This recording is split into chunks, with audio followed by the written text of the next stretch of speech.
J'ai fait mes 6 ans dans le secondaire général, en langue forte.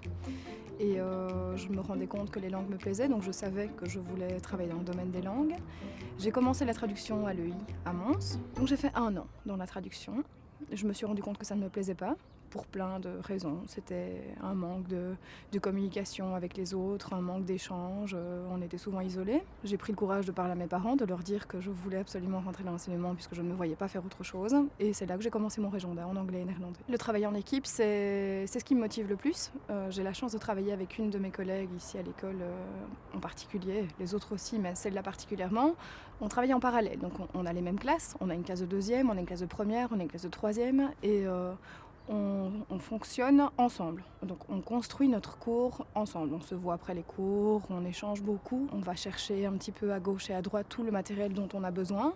Et ensuite on se pose à table et on voit ce qu'on fait. Moi je me voyais plutôt justement isolée devant la classe et donc seule face à moi-même et face à mes élèves dans un premier temps. Et au fur et à mesure que le métier rentrait, on va dire, je me suis rendu compte que la collaboration c'était vraiment un des atouts. Maintenant, il faut trouver les personnes avec qui le faire, qui pensent comme vous, et ce n'est pas toujours évident, mais voilà, moi en tout cas j'ai de la chance de l'avoir trouvé, quoi. La préparation du cours, les objectifs principaux, là où on veut absolument arriver, c'est les séquences de manière générale, donc tout ce qui est plus technique, savoir par rapport à évaluer toutes les compétences, mais également évidemment les évaluations, puisque c'est là qu'on arrive au final.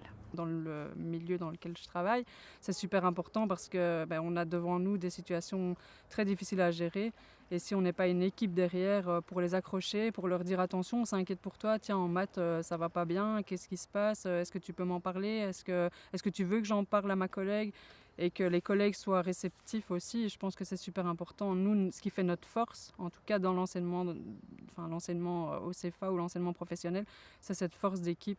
C'est le fait de se dire je peux me raccrocher à ma collègue si ça va pas, je peux aller l'aider si l'élève a des difficultés en français, je peux aller à un cours de maths, aider ma collègue en maths pour qu'il comprenne les consignes, pour qu'il comprenne un texte. On a l'image d'un prof souvent isolé, qui est face à ses cours, face à ses élèves. C'est une part du métier, c'est vrai. Donc on n'est jamais seul en réalité, parce que si on n'est jamais seul dans sa classe, on est toujours avec des élèves. Mais c'est vrai que parallèlement à ça, il y a tout le travail avec les collègues ou avec la direction.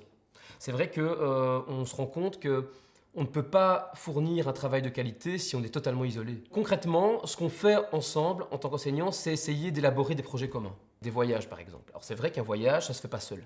Il faut réfléchir, on travaille entre enseignants de disciplines un peu connexes pour essayer de voir comment on peut, pour chacun, tirer parti, tirer profit de ce voyage, par exemple. On réfléchit au programme, on réfléchit aux endroits où on les emmène.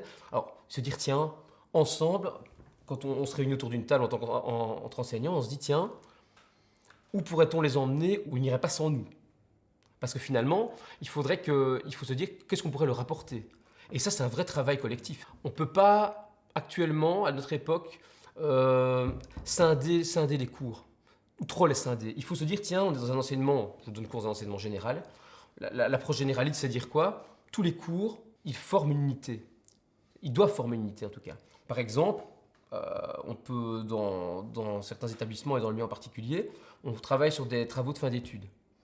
Où, forcément, il y a une matière qui est au centre, mais il y a tout le reste. C'est-à-dire qu'il y a la prise de parole, il y a la création du support de communication. Ça, c'est transversal, c'est transdisciplinaire. Et il faut se dire, tiens, en travaillant avec les autres enseignants, est-ce qu'on ne pourrait pas élaborer des grilles d'évaluation communes pour juger, évaluer ces élèves lors de leur prestation finale?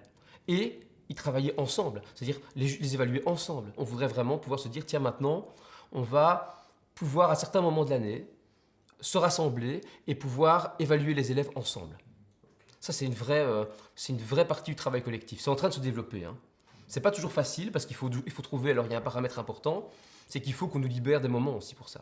Sinon, travailler en commun sur un bout de table ou à une récréation qui dure un quart d'heure, c'est assez compliqué, ou à un temps de midi. Mais je pense que dans l'avenir, on va nous libérer des heures de collaboration qui nous permettront de travailler là-dessus plus en profondeur.